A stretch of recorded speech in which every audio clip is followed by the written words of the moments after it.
Hi, my name is David, and I'm bringing a brief thought for today on the subject of perseverance. I'm an engineer, and my whole working life has revolved around technology. I'm usually surrounded by scientists and mathematicians and skilled engineers. All of them are logical thinkers.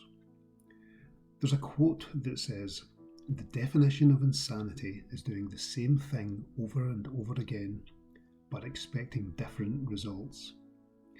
And so if I designed and built something and it didn't work in the way I expected, there's no point in building the same thing again and expecting a different result.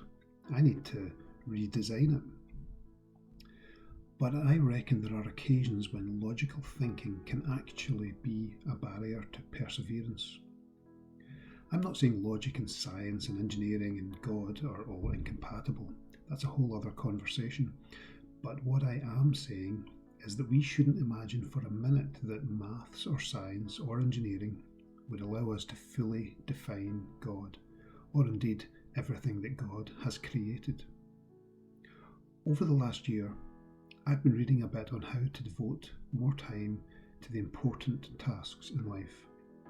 Most of the time it's easy to identify the important and urgent tasks in your life. Tasks like showing up for work each day or completing your morning devotion video in time before the pastors come chasing you for it. But then there are tasks which are important but not urgent, like eating, sleeping and exercising. You can delay or skip them with no immediate consequences. And I think prayer, worship, reading and meditation are in the same category.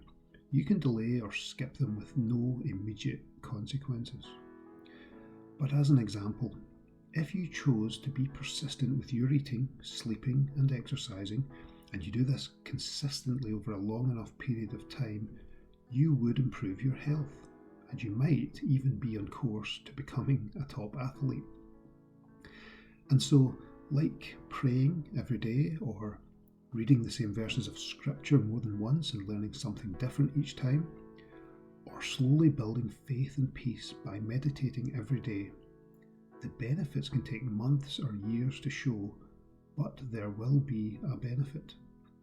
Some examples from the Bible include the amazing exploits of Daniel, where in chapter 6 verse 10 you realise that he has been praying 3 times a day, every day. Or Joshua's army persistently marching around Jericho and getting a different result on the 7th day. You can read that story in Joshua chapter 6. Or Jesus' parable in Luke chapter 18 of the persistent widow who got a very different result after many previous visits to the same judge.